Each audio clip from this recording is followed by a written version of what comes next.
Okay everyone, it's the start of a brand new week and it's a pretty big week to be a Celtic supporter. On Sunday we will go for the first trophy of the Scottish season at Hampden Park against our rivals Rangers in the final of the League Cup. We may well touch on this today. We'll certainly be building up to the game as the week goes on. Plenty to get our teeth into. I always say that.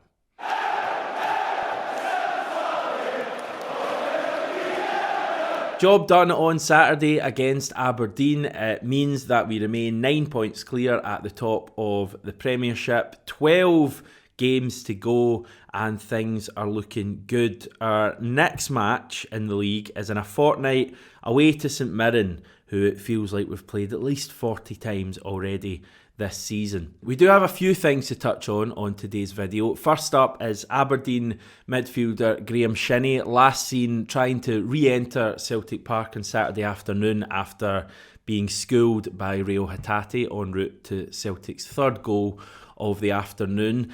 Shinnie did make it back into the ground and spoke to the media after the side's 4-0 defeat and suggested that this Celtic side may be even better than the Brendan Rodgers team that regularly bodied him in years gone by. Shinnie said, "The manager has them playing a different style of football to what I have been used to going there especially. I thought they were very good. I played against Brendan Rodgers teams who were very dominant and very good, but I feel this Celtic side is very impressive."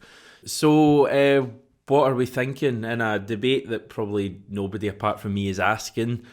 Do we think that this current team is better than the invincible team from the 2016-2017 season?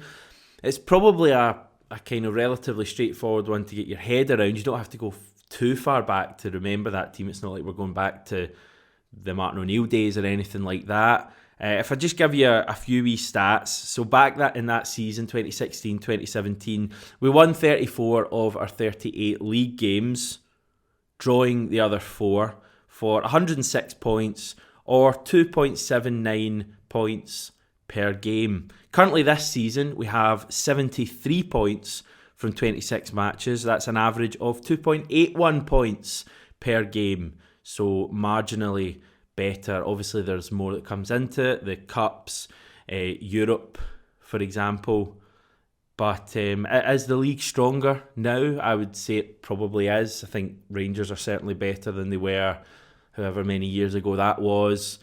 Hearts are better, Hibs are in the league, which automatically makes it stronger even though they're not great. Aberdeen are certainly not as good as they were back then, but I'd say overall the league is stronger. Our goal difference back in the Invincible League season was plus 81. This season we're already at plus 64 with 12 league matches still to go. So I have commented on this a few times. I have an extremely boring life, so I spent most of this afternoon, and this may be why the video is a little bit late, looking at a combined 11 between the 2016-17 season and the one we're currently in. This is based off the players' form in said season, so I'm not including the seasons around them, it's just that one season. And we're going to play using Ange's system. And this is a bit of fun. Can I just emphasise the fact that this is a bit of fun? Take it away. There we go.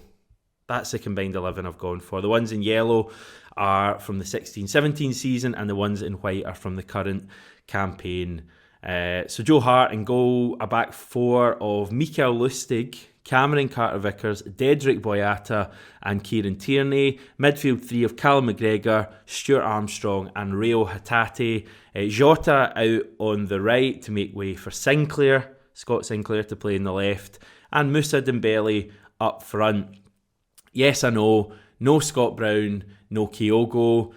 Personally, I feel Callum McGregor is having a better season this year than maybe even Scott Brown did that season, and likewise, as much as Kyogo has been unbelievable this campaign, Moussa Dembele was also unbelievable in the last campaign. I know when you come to these kind of daft teams, people like to fit players in weird ways, like play a 4-4-2 or play Kyogo wide left. I wanted to keep it as kind of realistic as I could, and as I say, I wanted to play players where they've been playing. I mean, I could have played McGregor further forward and put Brown in, but I think McGregor has played like 80-90% of his football this season in that deeper role, so that's where I wanted him. So, yeah.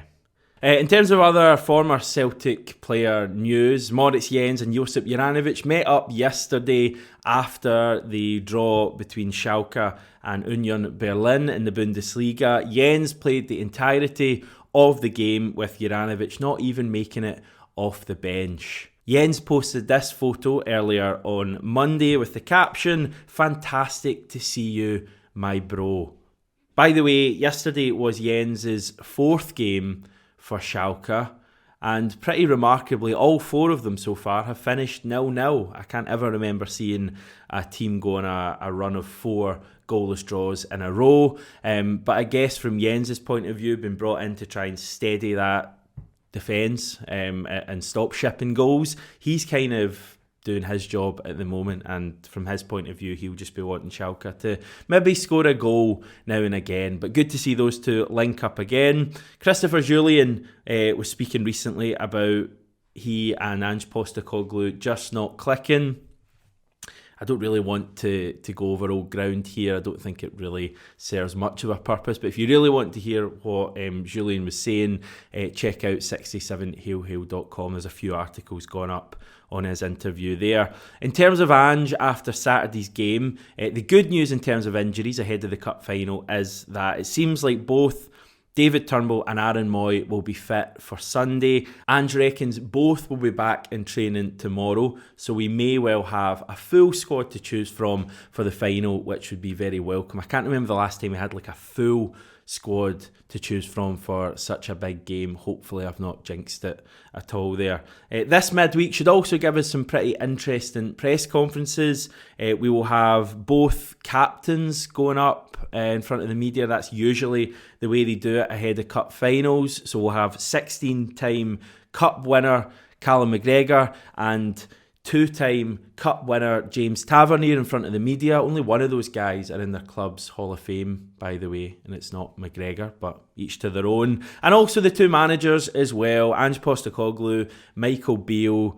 I get the impression the media will be stirring this a little bit. I don't expect Ange to get dragged into that kind of stuff, but maybe his counterpart will. We should get a wee interesting photo from Hampden, you know, the classic one, kind of boxing style of the pair looking at each other with the trophy in the middle. So it should be an interesting midweek for that kind of stuff, if that's what you're into. But obviously the main event will happen on Sunday afternoon, and by main event I obviously mean Chris Sutton's new job that he's revealed on Twitter as a reporter conducting pre and post match interviews with both managers. Come on, Viaplay, please actually make this happen. It would be box office, you know, it makes sense. But yeah, it seems like Sutton is probably just going to be on commentary despite his wee bit of fun there. Other than that, we're just going to move gradually through the week onto the weekend and get ready for this big game on Sunday. How are we all feeling at the moment? We are only at Monday. Sunday seems a long way away at this stage. I feel like it's usually like maybe Wednesday, possibly even Thursday by the time you're really getting up for the game. But then again, maybe the fact we have no midweek game this midweek makes that a little bit different this time around. So how are we feeling at the moment? Are we nervous for Sunday? Do we think Celtic are going to do the business? Are you fearing the worst? Are you just praying that it doesn't go to penalties because our penalty record is just horrendous? Because I certainly am slightly worried about that eventuality. But anyway, we will obviously keep this going throughout the week. We may take a wee break tomorrow and tackle something different. We will have Joe Ledley back in the channel on Friday as well, looking ahead to the game. It's going to drag in this week, but we're here with you every step of the way.